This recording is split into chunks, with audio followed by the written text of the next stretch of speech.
पार्थाय प्रतिबोधितां भगवता नारायणेन स्वयं. ನಮಸ್ಕಾರ. ಕಾಸ್ಮಿಕ್ ಸೊಸೈಟಿ ಯೂಟ್ಯೂಬ್ ಚಾನಲ್ಗೆ ಸ್ವಾಗತ. ಭಗವದ್ಗೀತೆ ಕರ್ಮಯೋಗ. ಭಗವಾನ್ ಕೃಷ್ಣ ಹೇಳ್ತಾನೆ, ಕರ್ಮೇಂದ್ರಿಯಾಣಿ ಸಂಯಮ್ಯ ಯಾಸ್ತೆ ಮನಸಾ ಸ್ಮರನ್ ಇಂದ್ರಿಯಾರ್ಥಾನ್ ವಿಮೂಢಾತ್ಮ ಮಿಥ್ಯಾಚಾರ ಸವುಚ್ಯತೆ. ಯಾವುದೇ ಒಂದು ಕೆಲಸ, ಕ್ರಿಯೆ ಅದನ್ನ ಮಾಡುವಾಗ ಬಾಹ್ಯ ಇಂದ್ರಿಯಗಳು ಅಂದರೆ ಕರ್ಮೇಂದ್ರಿಯಗಳನ್ನು ನಿಯಂತ್ರಣದಲ್ಲಿ ಬಳಸಿಕೊಂಡು ಕೆಲಸ ಮಾಡುವುದು. ಆ ಸಮಯದಲ್ಲಿ ತನ್ನ ಮನಸ್ಸು ಯಾವ ವಿಷಯದಲ್ಲಿ ಪೂರ್ವಗ್ರಾಹಕವಾಗಿ ಇತ್ತು ಅದೇ ವಿಷಯದಲ್ಲಿ ಚಿಂತನೆ ಮಾಡ್ತಾ, ಮನಸ್ಸಿಗೂ ಮತ್ತು ಮಾಡುವ ಕೆಲಸಕ್ಕೂ, ಮನಸ್ಸಿನ ಭಾವನೆಗಳು ಮತ್ತು ಮಾಡುವ ಕೆಲಸಗಳಿಗೂ ಸಹ ಅನ್ಯೋನ್ಯತೆ ಅಂದರೆ ಒಂದು ಸಮತಾಭಾವ, ಸಿಂಕ್ರೊನೈಸೇಷನ್ ಅಂತ ಹೇಳ್ತೀವಲ್ಲ, ಅದು ಇಲ್ಲದೆ ಇರುವಂತಹದ್ದು. ಅದು ಮಿಥ್ಯಾಚಾರ ವ್ಯಕ್ತಿ ಮಾಡುವಂತಹ ಒಂದು ಪ್ರವೃತ್ತಿ, ಕೆಲಸ ಅಂತ ಹೇಳುವಂಥದ್ದು. Human body is A biological machine. ಅಂದ್ರೆ ಮಾನವ ಶರೀರ ಒಂದು ಜೈವಿಕ ಯಂತ್ರ. ಹೇಗೆ? ಇದರಲ್ಲಿ ಕರ್ಮೇಂದ್ರಿಯಗಳಿದೆ, ಮೋಟರ್ ಆರ್ಗನ್ಸ್, ಜ್ಞಾನೇಂದ್ರಿಯಗಳಿದೆ, ಸೆನ್ಸರಿ ಆರ್ಗನ್ಸ್. ಈ ಮೋಟರ್ ಆರ್ಗನ್ಸ್, ಸೆನ್ಸರಿ ಆರ್ಗನ್ಸ್, ಕರ್ಮೇಂದ್ರಿಯಗಳು ಮತ್ತು ಜ್ಞಾನೇಂದ್ರಿಯಗಳು ಸರಿಯಾದ ರೀತಿ ಕೆಲಸ ಮಾಡಲಿಲ್ಲ ಅಂತ ಹೇಳಿದ್ರೆ ಆ ಮಾನವ ಶರೀರ, ಹ್ಯೂಮನ್ ಬಾಡಿ, ಅದು ಏನು ಮಾಡೋಕ್ಕಾಗಲ್ಲ, ಅಸ್ತವ್ಯಸ್ತವಾಗುತ್ತೆ, ಸಮತೋಲನೆ ಕಳ್ಕೊಳ್ಳುತ್ತೆ,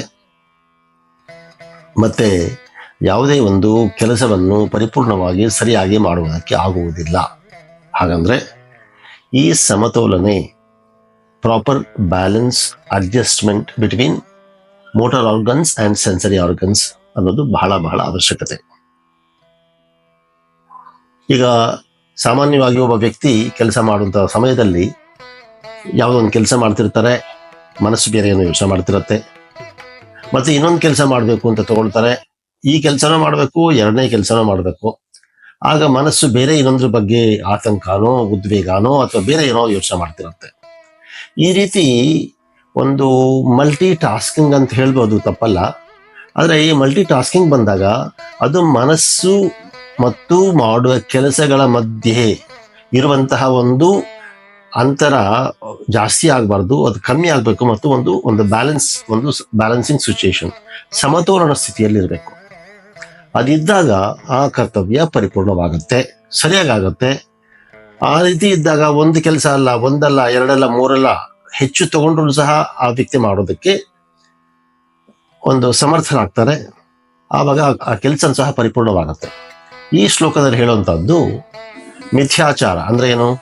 ಮನಸ್ಸು ಯೋಚನೆ ಮಾಡೋದೊಂದು, ಶರೀರ ಅಂದ್ರೆ ಈ ಮೋಟರ್ ಆರ್ಗನ್ಸ್, ಸೆನ್ಸರಿ ಆರ್ಗನ್ಸ್, ಕರ್ಮೇಂದ್ರಿಯ ಮತ್ತು ಜ್ಞಾನೇಂದ್ರಿಯಗಳು ಮಾಡುವಂತ ಕೆಲಸಗಳು, ಪರ್ಪಸ್ ಬೇರೆ. ಇದಕ್ಕೆ ತುಳಸಿದಾಸರು ಒಂದು ಮಾತು ಹೇಳ್ತಾರೆ, ರಾಮನಾಮ ಮಣಿದೀಪ ಧರು ಜೀಬ್ ದೆಹರಿ ದ್ವಾರ್, ತುಳಸಿ ಭೀತರ್ ಬಾಹರಹು ಜೋ ಚಾಹಸಿ ಉಜ್ಯಾರ್. ಅಂದ್ರೆ ಬಾಯಿ, ನಾಲಿಗೆ ರಾಮ ರಾಮ ರಾಮ ರಾಮ ಅಂತ ಹೇಳ್ತಾ ಇರುತ್ತೆ. ಕೈಯಲ್ಲಿ ಮಣಿ, ಅದು ಒಂದೊಂದು ತಿರುಗಿಸ್ತಾ ಇರುತ್ತೆ. ಮನಸ್ಸು ಮಾತ್ರ, ಮೈಂಡು ಬೇರೆ ಏನನ್ನೋ ಯೋಚನೆ ಮಾಡ್ತಿರುತ್ತೆ.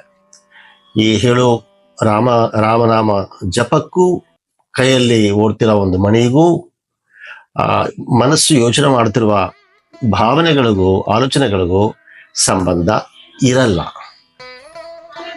ಅರಿದಿರೋದು ಸರಿಯಲ್ಲ.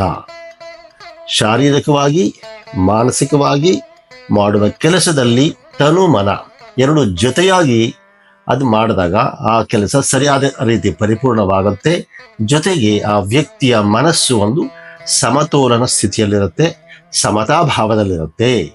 ಆ ರೀತಿ ಇರುವಂತಹದ್ದು ಬಹಳ ಅವಶ್ಯಕತೆ. ಅರ್ಜುನ, ಭಗವಾನ್ ಕೃಷ್ಣ ಹೇಳುವಂತಹದ್ದು, ಅರ್ಜುನ ಮಿಥ್ಯಾಚಾರಿ ಅಂದ್ರೆ ಯಾರು? ಈ ಎರಡನ್ನು ಸಹ ಬ್ಯಾಲೆನ್ಸ್ ಮಾಡದೆ, ಸೆನ್ಸರಿ ಆರ್ಗನ್ಸು ಮೋಟರ್ ಆರ್ಗನ್ಸ್ಗೂ ಒಂದು ಪ್ರಾಪರ್ ಕನೆಕ್ಟಿವಿಟಿ ಇರದಿರ ಯೋಚನೆ ಮಾಡೋದೇ ಬೇರೆ, ಮಾಡ್ತಿರೋ ಕೆಲಸಗಳು ಬೇರೆ ಆದಾಗ ಅದು ಸಮತೋಲನ ಸ್ಥಿತಿ ಕಳ್ಕೊಳ್ಳುತ್ತೆ. ಒಂದು ಶರೀರಕ್ಕಾಗ್ಲಿ ಮನಸ್ಸಿಗಾಗ್ಲಿ ಸಹ ಅದು ಹಿತವಲ್ಲ. ಮಾಡುವ ಕೆಲಸಕ್ಕೂ ಸಹ ಅದು ಸರಿಯಾದ ಆ ರೀತಿ ಮಾಡುವುದಕ್ಕೆ ಒಂದು ಸಪೋರ್ಟ್, ಅದಕ್ಕೆ ಒಂದು ಸಪೋರ್ಟ್ ಸಿಗಲ್ಲ. ಮತ್ತೆ ಆ ಕೆಲಸವೂ ಸಹ ಸರಿಯಾಗಿ ಪರಿಪೂರ್ಣತೆ ಆಗೋದಕ್ಕೆ ಬಹಳ ಕಷ್ಟವಾಗುತ್ತೆ. ಆ ರೀತಿ ಮಿಥ್ಯಾಚಾರದ ಒಂದು ಮನಸ್ಸು ಇಟ್ಕೊಳ್ಳದೆ, ಏನು ಯೋಚನೆ ಮಾಡ್ತೀವಿ, ಏನು ಮಾತಾಡ್ತೀವಿ, ಎರಡು ಸಹ ಒಂದು ಜೊತೆಯಾಗಿ ಹೋಗ್ಬೇಕು. What you think and what you speak, both the words and action should go together. ಹೇಳುವ ಮಾತು ಮತ್ತು ಮಾಡುವ ಕೆಲಸ ಒಂದೇ ಒಂದು ಸಿಂಕ್ರನೈಸ್ಡ್ ವೇನಲ್ಲಿ, ಒಂದೇ ಒಂದು ಸಮತೋಲನ ಸ್ಥಿತಿನಲ್ಲಿ ಒಂದೇ ರೀತಿ ಹೋಗ್ಬೇಕು ಅಂತ ಹೇಳುವಂತಹದ್ದು ಭಗವಾನ್ ಕೃಷ್ಣನ ಸಂದೇಶ ಈ ಶ್ಲೋಕದಲ್ಲಿ. ಪುನಃ ಭೇಟಿಯಾಗೋಣ. ನಮಸ್ಕಾರ.